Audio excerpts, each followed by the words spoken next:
Hocus Pocus by Pegasus Rescue Brigade, Chapter 5. Tuesday morning found Dinky and Clarity awake considerably earlier than they had been on Monday. Since they had some time before morning classes began, they went to the dining hall with Honeydew for some breakfast. So, said Clarity through a mouthful of grass pancakes, do we all have different classes today, or will we all be in the sun together again? Dinky pushed her bowl of oatmeal aside and placed her schedule on the table. Well, my morning class is something called magical biology. How do you suppose magic applies to biology? She asked. Oh, I have that class too. It's a really interesting subject. Honeydew chimed in, surprising her friends with her unusually enthusiastic tone. The pink filly noticed how loudly she had spoken a moment earlier, and proceeded to blush and slump a bit lower in her chair. She continued, a bit more quietly.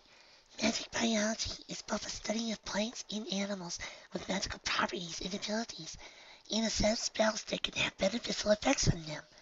During the time I spent working with my tutor, I had some time to begin studying it. Of the magical subjects I've studied, I think it's probably my favorite. Well, you two have fun with that, Clarity said slowly, only half paying attention as she looked over her own schedule. I have a different class this morning. Please let me know how it was later today, all right? Of course, said Dinky cheerfully. Good, and now I got to go, Clarity replied as she swung her saddlebag over her back. My class is up on the 5th floor, or something like that. Who knows how long it'll take to get all the way up there? The gray filly waved and scampered off towards the corridor. Clarity is sure isn't energetic, Honeydew said absently as he watched her friend's bright blue tail disappear around the corner. You were kind of energetic yourself a minute ago, Dinky pointed out. This magic biology must really be something special. Well, come and see for yourself, Honeydew said. Class is starting soon. I hope you'll have as much fun with it as I will. Dinky was happy to see Honeydew filled with new initiative. The usually shy pony eagerly led the way as the two fillies trotted down the hall toward their next class. The classroom was at the end of the hall, on the ground floor of the castle.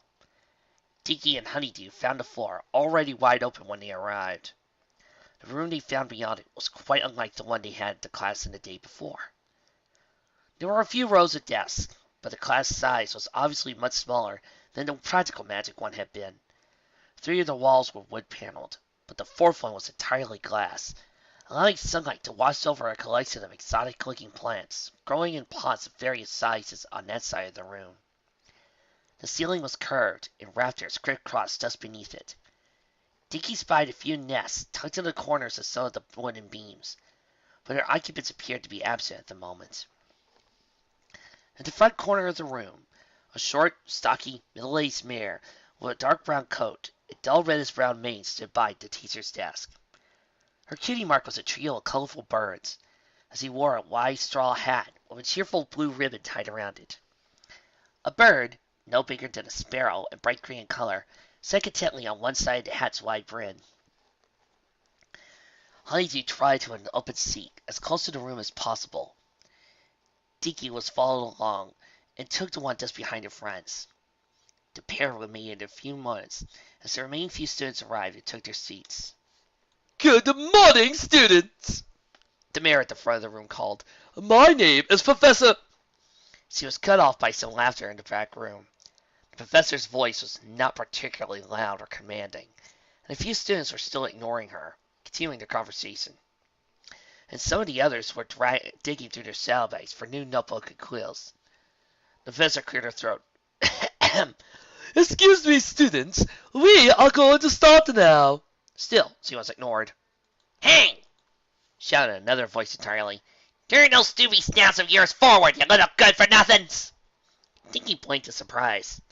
The voice sounded as it came from the professor's direction, but it was clearly not hers. The filly looked around the room to try and determine the source, before casting a baffled glance at Honeydew, who responded with an eagerly bewildered shrug. Wherever the shout had came from, it had certainly caught the misbehaving student's attention. He now faced the professor, looking a bit confused.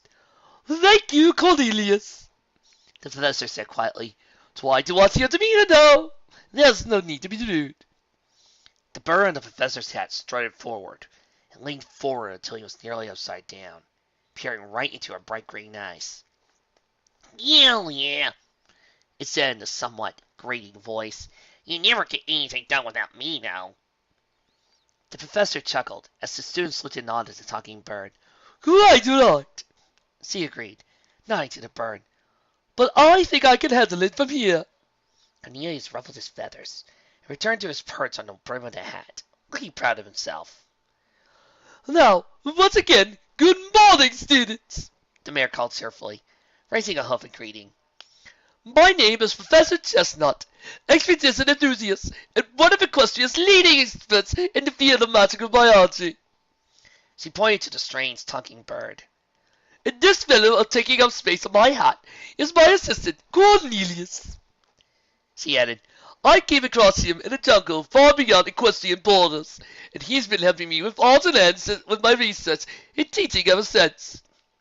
Odds and ends, Cornelius squawked. Silly chestnut, everybody knows I should be professor for all the work I do. Professor Chestnut reached up and clamped Cornelius' beak shut with a hoof. Anyway, She continued, ignoring the bird's muffled protest. Welcome to the first level of magical biology. As this is an elective course, I know that there are a few of you who are second or third term students. So, be forewarned that the type of magic used here is quite different from which is used in many of the other classes. Cornelius placed his talons against Chestnut's hoof and wrenched himself free of the mare's grip. Yeah, don't you think you can slack off, he snickered, or Chestnut will fail your sorry flanks. Professor Chestnut rolled her eyes. Now, rather than handing out textbooks or giving some introductory lecture, She said to the class, I think the best way to introduce you all to the basis of the subject is to head right to the practical object. Grab your things, we're going outside for our first lesson. A few minutes later, Professor Chestnut, Cornelius, and the 22 or Colson fillies were standing in a wide fenced area on a hillside near the castle. The slope was covered in spring buds, but no flowers had bloomed yet. All right, coats and feelies, let's get down to business. The professor called invitingly, leaving a hoof to draw the children closer to her. Oh, you're probably wondering what you're doing out here, but before I can explain that, we need a bit of a brief discussion. The basic, fundamental goal the spells we'll be using in this class is to establish a deep and vigorous connection with other living beings. She gestured broadly to the hillside. Take these flowers, for example, She said, gently lifting one of the sagging buds with a hoof. The buds are just about ready to open. It's pretty warm for such an early spring day, and I'm sure most of them are ready to spread their petals and take in some sunlight. How about we help them along? It's a simple job, really, Cornelius said haughtily as he hovered above the professor. Just lay out those ugly rods sticking out your foreheads, and we'll open the flower up. If I was a unicorn, I could pull it off in a second. Enough, Cornelius, said Chestnut crossly, giving the students an apologetic glance. But yes, that is the goal. Don't force the flower open, just coax it instead. Try it by yourself for a bit, and if you can't get it, I'll help you. Chestnut trotted out of the way and pulled a research book out from beneath her large sun hat, and resigned herself to scribbling on it. Cornelius, contented, nestled himself into the brim of her hat, and he and the professor began to discuss the notebook's contents, leaving the students free to attempt a new spell. Dinky walked a few paces down to his side and stood in front of a dense patch of unopened buds. Honeydew stood next to her, watching curiously. You can try first. Honeydew said. I've done this before anyway. Dinky nodded and focused on the tiny plant in front of her, surrounding and cradling it with her magic. She could feel the flower with her mind, but she found herself unsure of how to proceed. Her first instinct was to try to move the petals, as she would move any other object of levitation, but the professor reclined that this process required a different kind of magic. Let's see. she thought to herself as she handled the delicate plant. Maybe if I straighten it a bit, but no, don't want to uproot it. Perhaps there's some kind of pressure point on the stem that'll trigger the petals to unfurl? No, that's not it either. Dinky struggled in vain with the flower for about a minute before giving in. The light around her horn flickered and died as she frowned and opened her eyes. Well, this is stupid, She said, stamping her foot in frustration. I don't get it. If we're not supposed to pull open the petals, what are we supposed to do? I think you're going about this the wrong way, Honeydew admitted, cringing a bit as he expected Dinky to be upset with her criticism. It's like you're trying to use a spell similar to the ones we learned in practical magic. Should I be doing something else? Dinky asked perplexedly. I'm afraid I don't understand what Professor Chestnut meant by coax it to open. Well, it's just like it sounds, really. Honeydew replied with increasing confidence. The flower is a living thing, too. You got to use your magic to connect with it. It's like learning to speak its language or something. And once you figure that part out, you just ask it to open it for you. Honeydew lit her horn, and her pale green aura surrounded a daisy growing in front just of her hooves. The plant stood straight, as if at attention, then promptly flickered open all of its bright white petals at once. And it handles the rest. The pig filly finished, obviously pleased with the result. Dinky's jaw dropped. You made that look easy, she exclaimed enviously. Honeydew just tried. Well, it's like I said, I've done it before, she said nonchalantly. She pointed to a flower that appeared to be ready to open. Go ahead, try it again. Dinky once again put her full focus on the flower. Once again, felt the extension of her thoughts wrapped around it. This is not just an object, she told herself. This is a living being. I'm not controlling it, I'm just connecting with it. Dinky squeezed her eyes shut and tried to make every aspect of the flower into her mind. She thought about the roots, drawing in life from the ground. She focused on the stem, working tirelessly to support the top of the plant against wind and gravity. And then there was the bud, still trying to conceal its petals from the outside air. And then, faintly, something began to flicker in the corners of her mind. It couldn't quite be considered a consciousness. Well, it was certainly a presence. Dinky focused on it, bringing it to the forefront of her thoughts. The resulting sensation startled her so much that she nearly lost concentration. But she could suddenly feel the cool water seeping through the roots, the warm sun on the rest of the plant. The tension that held the bud shut seemed to weigh on her own body as well. Amazed, Dinky realized that her mind and the flowers, well, whatever flowers had instead of minds that attached to one or another. Spring is here, little flower, she thought gently. There's no reason to stay all curled up. Open up that bud and get some sun. Dinky tried to relax herself, hoping it would convince the flower to do the same. For a moment, it refused to yield, but very slowly it responded to her suggestion. The tension began to melt away. Honeydew watched with interest as Dinky's whole body gradually relaxed. The flower surrounded by Dinky's magic quivered, and then, one by one, the petals began to unfurl. The process took much longer than it had when the pig filly had performed it, but ultimately, the result was the same. The flower bore all of its stark white petals to the spring air.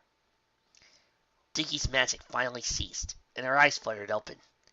She stared down at the flower. Completely amazed at the extent of the connection, she stared with it through her magic.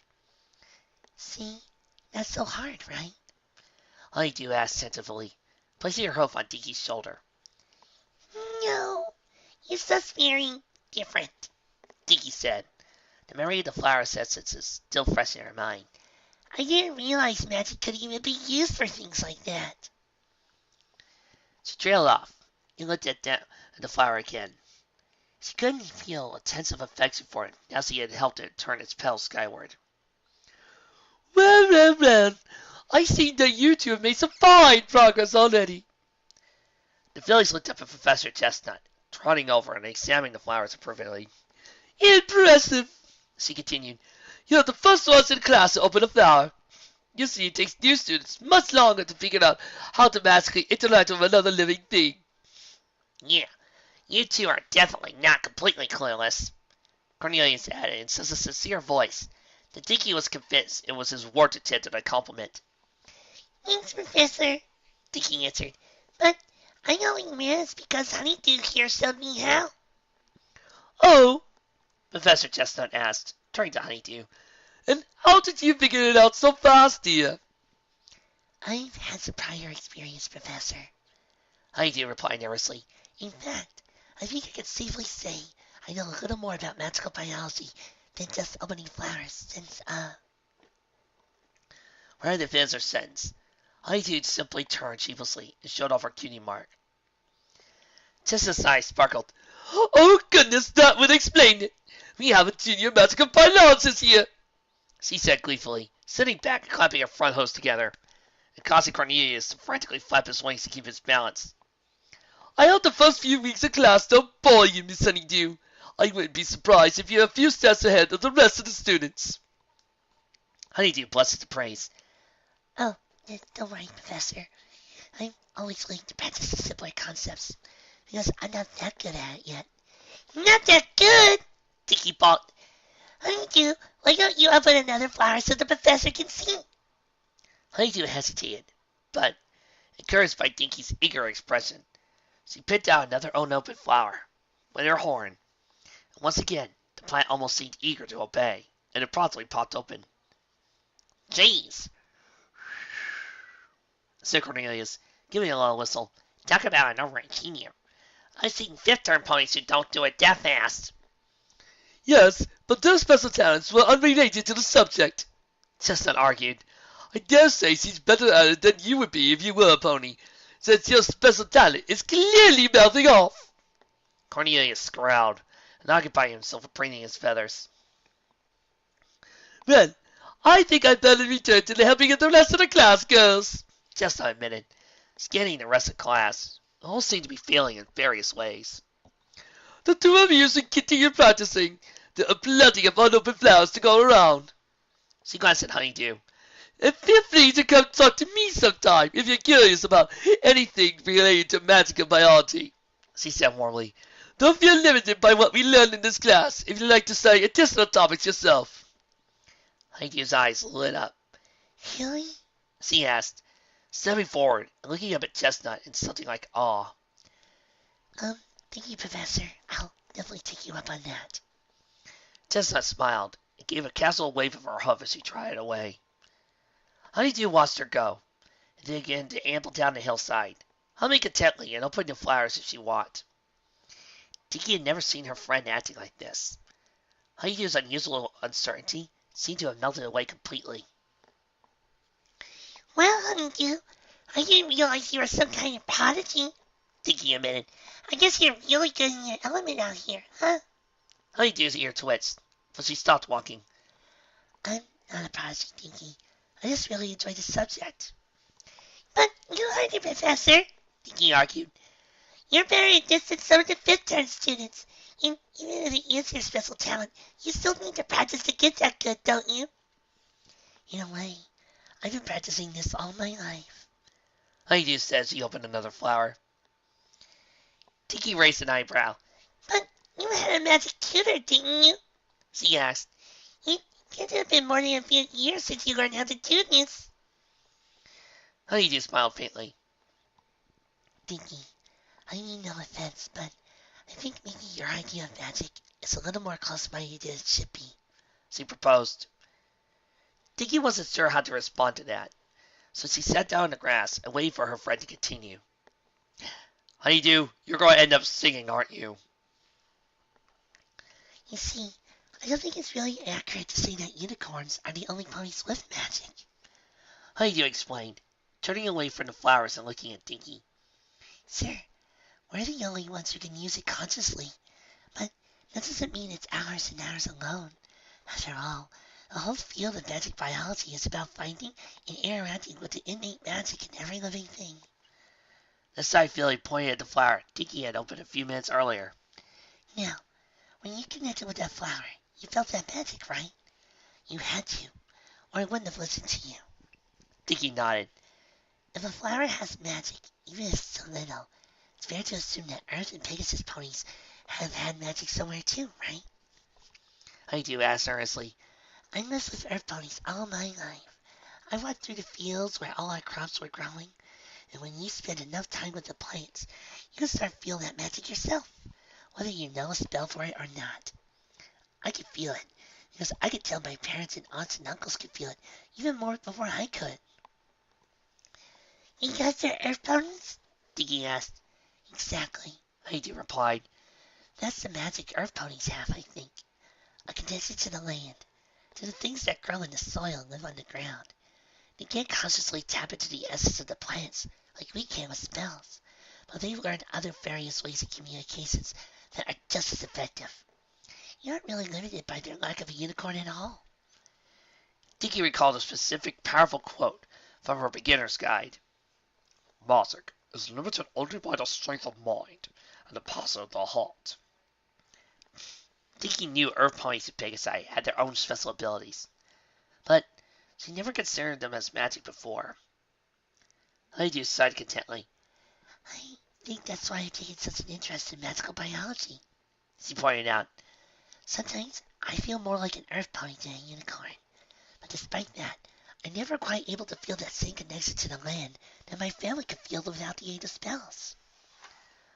Upon reaching that topic, she frowned. Of course, it's because of those fairy spells that my parents and I have reached the state we're in. She mumbled, ears and tail drooping as she did so. Honeydew had constantly rubbed a small gash in her horn, as she often did when she thinking about her parents' attitude towards magic. Sometimes, I wish there was a way to make them understand that magic isn't all curses and unnatural manipulation, she continued. But if I told them that my magic is the same as theirs, they'd think I was crazy. Honeydew was beginning to get upset again. Dinky tried it over and gave her friend a sympathetic nuzzle. Don't worry, I understand you, Dinky said, suddenly scolding herself for being unable to come up with something more comforting to say. You, come on! There's another whole patch of flowers over here, waiting to be opened. Honeydew smiled abrasively at Dinky's attempt to lift her spirits. The two fillies trotted down the slope and continued to practice their spells. The first week of the new term wore on, and Dinky never ceased to be amazed by the new surprises that the academy presented to her. She attended a variety of new classes, ranging from the study best magic and history to the much more applied basic enchantments. In what seemed like no time at all, it was already Friday morning. The first week of classes was almost over. Once again, the girls were discussing their plans over breakfast. Dinky and I have transformation and conjuring classes together, Guardy announced, pumping a forehoof in the air excitedly. I hear that can be a really tough subject, but it also sounds a lot of fun. I don't have class this morning, Honeydew chimed in. But I've only volunteered to spend the morning helping Professor Chestnut catalog all the flower species that are actively growing on the grounds this year. Guardy snickered. I guess it's no secret who Honeydew's favorite professor is, she remarked teasingly. You see what she can do, Dinky said through a mouthful of cereal. She's doing something productive with her free period. Dinky nodded. Guardy nodded. Yeah, I know. I'm really happy for you, Honeydew. She slid her chair away from the table. Now, I guess we should all... Clarity was interrupted by a loud chattering of dishes and a chorus of rowdy laughter. The three fillies looked across the room and spied the Frostfire twins and Scuffle at the corner table, being rude and making a mess as usual as they devoured their breakfast. And then Frosty used that spell that makes the whole room shake, Scorch laughed, flinging bits of chewed food around.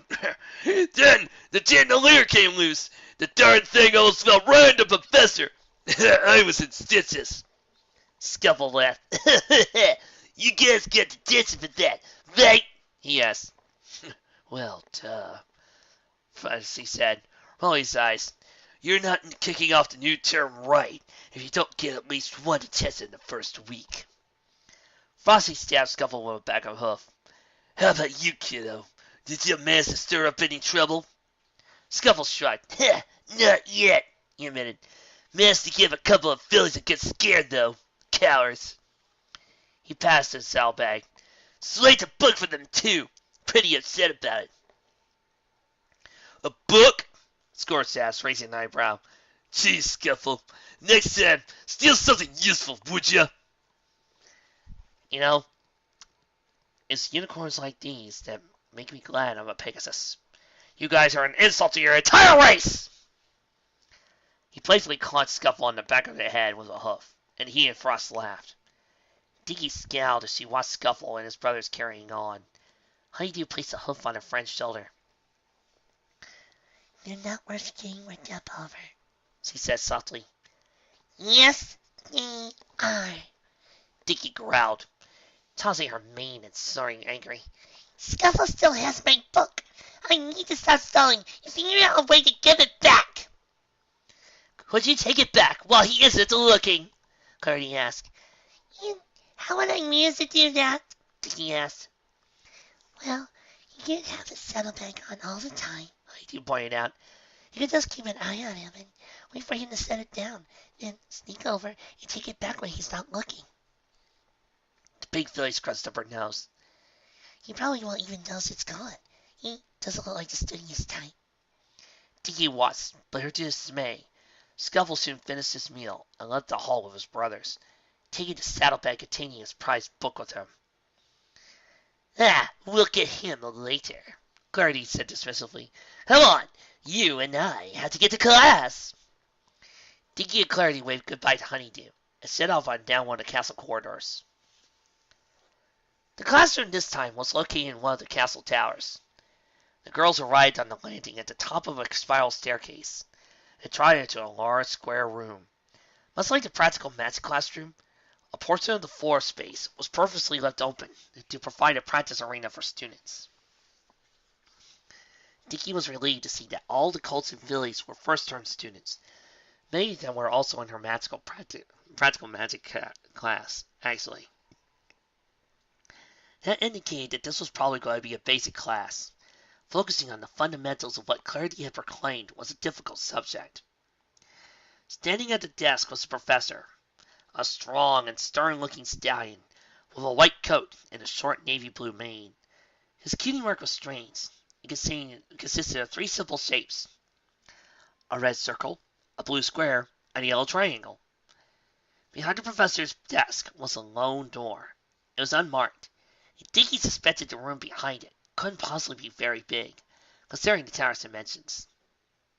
Attention class. The stallion at the front of the room boomed. This is the first level transformation and conjuring. I'm Professor Flux, and I will be your instructor for this course. His voice dropped lower. Well, one of them anyway. He muttered.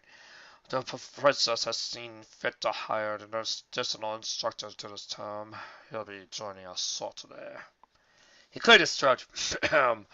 Anyway, as you might imagine, I'm not the type who fools around. We're going to straight down to business. Can anyone here define transformation for me? A colt in the corner raised his hoof. Transformation involves using magic to alter an object's physical structure, he said. Absolutely correct. Professor Flux replied loudly. Make sure you don't confuse that with an illusion spell. Illusions simply trick the eye to make something appear altered, while transformations actually modify the target. For this reason, a true transformation requires a great deal more magic than illusion does. So don't expect to go changing yourselves into anything in this class. The amount of magic required to turn a pony into something else is so astronomically high that only a few ponies in Equestria are even capable of pulling it off. Very true, Professor, came another voice. However, there are few exceptions to the rule. The ponies in the class looked around the room confused. Professor Flux rolled his eyes. Ah, time already, is it? Yes. Students, I'd like you to meet my assistant. The door behind the teacher's desk opened, and another pony confidently strode out. The class was all caught off guard when they realized the newcomer looked exactly like Professor Flux. Dinky leaned into Clarity. Isn't that a really pony who's transformed himself into a professor? She whispered. I think so, Clarity replied, awed. I think I'm pretty able to tell if this was another illusion. Hi, students, said the newcomer cheerfully. My name is Professor Flux. I'm pleased to meet you. The pony was identical to the original professor physically, but in contrast, the one who had been present at the start of class, he seemed a bit more welcoming. Oh, come off it, the grumpier professor said, grinning at his double. I still don't understand why you had to hide in supply closet for your dramatic entrance. At least introduce yourself properly before you go around flaunting your skills. The professor emerged from the closet, whisked his tail playfully. Are you sure about that? Yes. These are the first years. Maybe we should warn them first. The more serious professor narrowed his eyes at the doppelganger. If I told you to do that, you just go on ahead and ignore me anyway to get a cheap laugh, wouldn't you? His counterpart giggled gleefully. Oh, you know me too well. I guess I'll just drop to the skies then. The students expected Flux's professor's horn to light up, but instead, he grinned gleefully as a ring of green fire erupted from the floor around him. The flash of flames lasted only a second, but the pony within it was replaced with something very different. A roughly pony-sized creature with a black carapace, curved horn, and thin, lacy wings. The actual professor had braced himself for the inevitable noise, but still cringed as several of the fillies, at least one to the colts, gave high-pitched screams of terror. Some of them jumped from their chairs and eyed the door, considering bolting. Dinky found herself unable to do much of anything, except stare fearfully. Carrie encountered a few of these creatures similar to this one firsthand during the royal wedding earlier that year. What's the matter? You kids don't like changelings? The monster asked, flashing a fanged grin, which caused only more panic amongst the students. That's quite enough, Professor Flux said loudly, quieting the panicking students. Our guest, shall we say, is supposed to be here.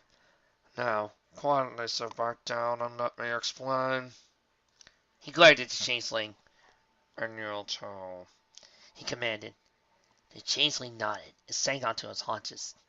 He seemed largely uninterested in the whole situation, and busied himself just examining the ponies in class. Oh my gosh! He's the guy that popped up at Cranky and Matilda's wedding! Ow! Now, I'm quite aware that after the incident in Canterlot earlier this year, most of you are probably less than thrilled to see a changeling in your classroom, the professor said, trying to sound reassuring. In that retrospect, I'd be inclined to agree with you.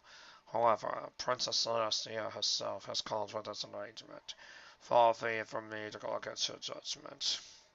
He glanced again at the changeling. Now that you've shown yourself, why don't you introduce yourself properly? He huffed. The changeling flashed his grey grin and paced to the front of the room. His dark clothes clanking disconcertingly on the floorboards. Hi there, kids, he rasped in a high, scratchy voice that was now very different from the professor's. The name's Architecture Drone 83083, but that's half more, so you guys can call me Nesta. He chuckled, but the class responded with blank stares. Dinky, in particular, is still too apprehensive to acknowledge what the changeling had to say. You know, Nesta, he said a bit less jovially. Because I'm an architect drone, I help build and repair a nest. Get it? One or two brave students finally shook off the shock to give a weak chuckle. Nestor shrugged. Anyway, during the whole invasion thingamajig, I was given one very specific assignment. He continued. hiding the real Princess Cadence away somewhere where no pony would ever be able to find her, while our queen impersonated her. The problem was, she kind of got found, and the queen got exposed a bit earlier than she would have liked, etc. His headset wings buzzed nervously for a moment. Uh, it's no secret if I were to go back to the nest after a failure like that, I'd be basically ripped apart by the other drones. And the other option, trying to assume the life of a pony, isn't as easy as it sounds. Especially when the whole country's on changeling high alert. So I decided the only thing I could think of, throw myself at Celestia's hooves and beg for forgiveness. And so Celestia saw fit to place him here for Pegasus. Professor Flux grumbled, shaking his head. Changelings are famous for their ability to effortlessly tap into transformation magic at a level far exceeding any normal pony. Their magic in all other fields is basic at its best. Nestor gave the professor an apologetic glance. Well, you couldn't very well put me in any place else, He said, buzzing his wings a few more times. The Academy is a secluded location where surrounded by powerful unicorns to keep an eye on me at all times. And you know as well as I do that one changeling isn't going to be able to do much against a school filled of magically adept ponies. He turned back to the class. It's a sweet deal, though. I get a place to live that's far from the other changelings, and a way to make myself useful. Just because we need to deceive other creatures to feast on their love doesn't mean we can't be friendly if given the opportunity. Dinky raised a questioning hoof. But don't you still need to feed on love to survive? She asked secretly. Doesn't that kind of make you a threat, even here? Not if I feed on the whole school at once, Nestor announced. Feeding on love tends to cause headaches, weakness, a lowered immune response, and other effects in its victim. If I take just a tiny bit from the school of ponies, the effect on individuals is negligible. His expression softened. And of course, it's a conscious effort to feed. If some pony is sick or otherwise compromised, of course, I'm not going to feed on them. Considering my welcome here is fragile at best, it wouldn't do much for me to be cruel, would it? He sat back down and put in the most harmless expression a changeling could imagine, and he motioned for Professor Flux to continue instead. Oh, I'm still skeptical. The professor said slowly. I have to admit that Nestor has behaved quite well so far, and I can't deny that he has useful insight into transformative spells. So we ask that you try to accept him as a assistant professor, and if he does do anything out of line, inform a professor or student overseer. Princess Celestia gives him a thorough audit every few days, and if any infractions are brought to life, they are immediately investigated. If we do find anything that's actually amiss, his position will be terminated. Flux sent Nestor a warning glance, and the changeling's spiky ears flattened against his head. Dinky was surprised that she found she actually felt sorry for the changeling, considering how bruised the one she encountered in Canterlot had been, and she had expected one to seem to understand the concept of kindness. I'll be good, I swear, Nestor insisted, flinching a bit under Flux's gaze. I hope so, the professor replied. No, I think it's about time we actually start teaching these fools a bit about transformation spells, do you? A changeling honeydew? I tell you, this school will never cease to surprise me. The three friends trotted next to the castle. It was a warm evening, and a lot of other ponies were milling about on the grounds. But Clarity paid them no heed as he continued spouting details about transformation and conjuring class. And Honeydew, as always, listened impatiently. The best part is, he's actually kind of interesting, Dinky added. After he introduced himself, the professor just lectured for the rest of the period, but Nestor's doing a lot of details. And more than a few wisecracks, Clarity interjected giggly. I was in Canterlot during the royal wedding, so I've seen changelings up close, Dinky admitted. And for the thing, I never would have thought a changeling could be so charming. I guess Princess Celestia was right to give Nestor a chance tell. Honeydew shivered. Well, I'm glad you girls were able to give him a chance, she said. I probably would have fainted straight away if a changeling had appeared in my classroom. She was about to say something else, but Dinky stopped walking suddenly, causing Clarity and Honeydew to crash into each other. What did you do that for? Clarity asked, rubbing her nose and frowning. Look who it is, Dinky said, pointing with a hoof. At the bottom of the hill was Scuffle, and for once his brothers were nowhere in sight. The brown colt was kicking a ball around with a few other colts. Most of them seemed content to allow Scuffle to dominate the game, for their own safety. The object that caught Dinky's interest, however, was Scuffle's saddlebag, which was laying unattended at the base of a tree, a few dozen pony lengths away. This is your chance, Clarity said. Go grab your book, and you can be gone before he even has a chance to notice you. Dinky nodded. You two wait here, she instructed. He's more likely to see us if all three of us go down there. Clarity nodded and gave Honeydew a nudge, prompting the pink filly to follow her to a hiding spot behind a nearby shrub. Good luck, Clarity mouthed. Honeydew shivered and nodded in agreement. Dinky nodded and began to walk down the side of the hill, keeping the shadow of the castle to be as inconspicuous as possible. All the while she kept her eyes on Scuffle, but the colt seemed occupied with the kickball game. It seemed to take forever, but soon Dinky was near the tree. She darted toward her and pressed herself against the bark, allowing the trunk to conceal her from Scuffle. She knew the saddlebag was just around the side of the tree. With a flash of magic, she dragged it a few inches across the grass. A few inches more, till it worked its way around the trunk and came into view. Cautiously, the young unicorn bent down to poke around inside. Looking for something? A brown hoof slammed down on the bag, preventing Dinky from opening the flap. The filly squealed in surprise and fell backwards on her rump. She looked into the face of Scuffle, who was glowering down at her. Nice try, I guess, Scuffle said, nonchalantly scraping the mud off of one of his hooves.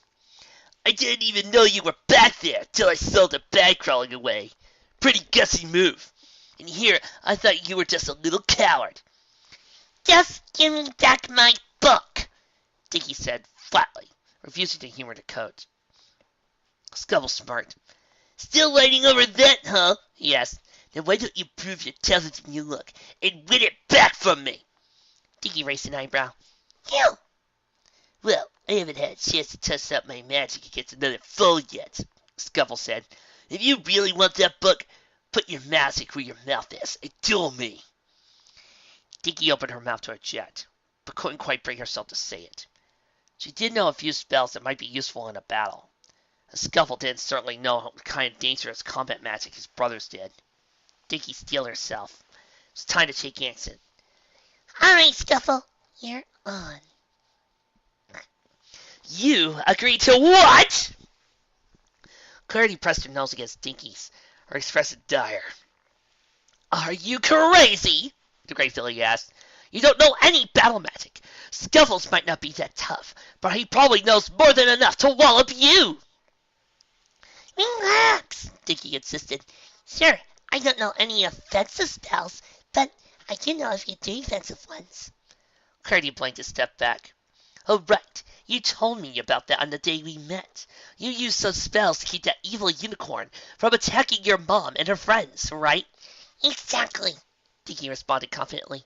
If I can hold her off, Scuffle should be a piece of cake. Clarity looked uncertain. Well, maybe. I still think this is a bad idea, said Honeydew accidentally, stepping up next to Clarity. Using combative spells without Professor supervision is against the rules, isn't it? What happens if you get hurt? I'll be okay, Dinky assured her, only served to make the meek unicorn more upset. But it's not worth the risk, Dinky. It's just a book. I know it was special to you, but fighting a mean unicorn like Scuffle just to get it back? It's not only about the book, Dinky said. It's about standing up for ourselves. We can't go to teachers or overseers because Scuffle's brothers don't care when they get in trouble. They go right on bullying everybody else. But Scuffle seems to be the same way. He's going to keep on harassing us unless I show him I'm not a weakling, so he'll stay away. Honeydew bit her lip. Well, fine, but I don't want to be anywhere near this fight, she insisted. Scuffle really scares me. Just go back to the residence tower, Honeydew, Clarity suggested. I'll stick around in case someone gets hurt and I need to go for help. How do you find her ears? Well, okay, but be careful, both of you. We will, Dinky insisted. see you in a little while. You! Came Scuffle's voice from down the hill. That's long enough. Get down here if you're gonna face me. Dinky exchanged a final glance with clarity, then turned and tried down the hill toward her opponent. Scuffle had a wide ring in the dirt, and he and Dinky stood at opposite ends, facing one another. Play by your own rules, Scuffle, Dinky warned. no physical fighting. We're only using magic. Yeah, Scuffle waved a dismissive hoof. You ready? Dinky swallowed hard, but did her best not to appear intimidated. She nodded. Okay, go! Scuffle lit his horn. For a few moments, nothing happened. The colt squinted in concentration. A few sparks began to fly from the tip. Okay, now, I'll just go and see how to do this. He mumbled in frustration. Finally, he seemed to focus the spell in the way he had intended, but only produced a piddly little fireball. It was tiny, and the flames didn't look particularly hot or fierce. But Scuffle seemed satisfied. Dinky had come prepared, though. She tried to call the same sense of urgency back into her mind she'd been feeling months ago when Cosmic Claw had threatened her mother. Been a while, but the spells he was trying to cast came rushing back to her easily despite that. Dinky threw her head back as a golden shockwave radiated from her horn, casting Scuffle completely off guard. He flinched as it passed over him, but was relieved when he realized the attack was painless. The fireball on his horn fizzled out, however. What was that? He asked, annoyed. A little light slow to break my concentration? Oh, that's going to buy you some time, you know. The Gull prepared another fireball. Dinky responded with the same spell. Scuffle faced it bravely this time, but as it washed over him, his magical attack again disappeared. What gives? He asked. I didn't fall for the fake out that time. Why'd the fire go out? Dinky grinned. What's wrong, Scuffle? She taunted. Haven't you ever seen a magically canting spell before? Scuffle frowned, and instead tried to produce an energy beam. The laser-like attack was pointing towards Dinky, but the filly moved quickly out of the way and canceled the spell with the same means. Scuffle swore under his breath. Okay, I wasn't expecting a defense like that. So if I can't get you with a direct attack, let's see how you handle a little trap of my own. Scuffle's horn flared, but no visible attack became apparent this time. The Cull's face twisted into a smirk. Let's see if you can still stand if I increase your force of gravity a little bit, he announced. Gravity manipulation? Dinky laughed. Please, if you barely can conjure a fireball, why would you be able to? All four of Dinky's legs gave out at once. She winced as her ribs crashed down into the dirt. She had to struggle just to keep her head raised a few inches. Memories of Twilight mentioning how complex gravity spells could be flashed in her mind, but she dismissed them. Now wasn't the time to worry about how Scuffle was managing it. It was time to focus on carrying it. Dinky recalled the other spells she used against Cosmic Glow, a convenient defense that kept her opponent from being able to advance. Struggling against the pressure of Scuffle's spell, she lit her horn and cast it at him. Scuffle looked surprised for a moment when he realized he was unable to take a step. That whole spell? Really? He asked. Kinda basic, but not a bad move in your situation. The duel was beginning to feel a lot like a repeat of Dinky's duel with Glow. Both unicorns were essentially held in place by the other, struggling to break through one another's spells. Now Dinky would drop her enchantment long enough to try and cancel Scuffle's gravity manipulation, but only succeeded in weakening him long enough to struggle to her close before the pressure returned in full and forced her back to the ground. There's gotta be something else I can try, Dinky thought frantically. Otherwise, this will just go on forever. That's enough! Both of you! A brilliant shockwave rushed over the duel ring. It passed over Scuffle first, and Dinky felt the effects of the spell shatter completely, leaving her feeling exceptionally light for a few moments as her body adjusted to normalized gravity. Then the wave reached her as well. Dinky had never been on the receiving end of a magical canceling spell before, and as soon as that wave touched her, it felt rather like someone had to let the entire Canterlot Philharmonic Orchestra into her skull, giving each of its members a different sheet of music. The discordant clamor caused her to stagger. It completely obliterated her concentration. But as soon as her spell broke, the noise in her head silenced. Within a few seconds, Dinky and Scuffle recovered, and were able to face the pony who ended their duel. Dinky groaned softly when she found herself looking into the angry eyes of Overseer Sparkler.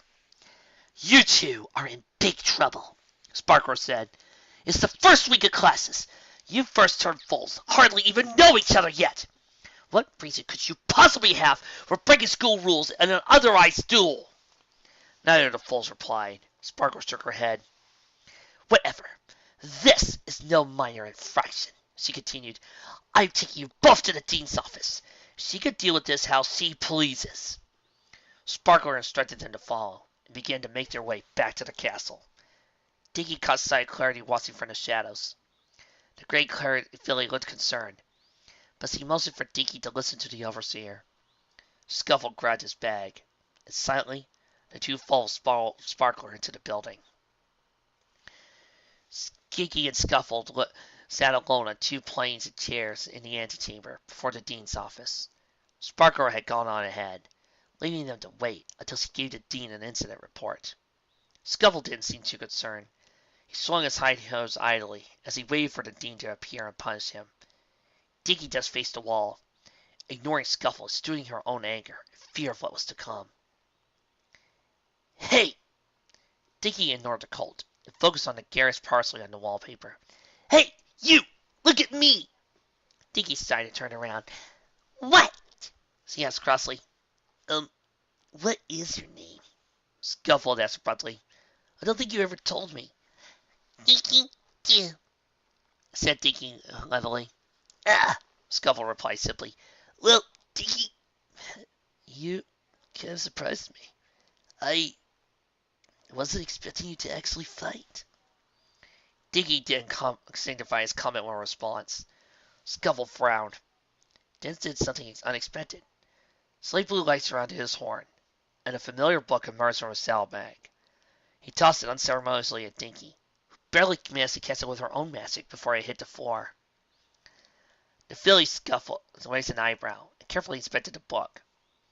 It was, in fact, her magic guide, and appeared no worse for wear than when Scuffle had selected a few days before. Dinky found herself completely unable to decide what appropriate response was. She simply mumbled, Thanks. Scuffle visited. "The spells in there are baby stuff anyway," he insisted. "You can keep the stupid thing. I'm way too good to get any use out of that garbage." The awkward silence resigned, but thankfully it was broken a moment later when Sparkler and the dean entered the room. "You may go, Sparkler," Bright Spark said. "I'll distribute the punishments to our troublemakers here." Sparkler nodded. "Thank you, ma'am," she said as she excused herself from the room. Bright Spark asked Scuffle to enter her office first, then sat down behind her desk, meticulously adjusting her spectacles. Her horn lit up and the closet door closed, leaving Dinky alone in the antechamber. It was impossible to hear what precisely was going on in the dean's office, but Dinky heard a few muffled words about Scuffle's brothers and just another troublemaker. Scuffle emerged from the office a few moments later.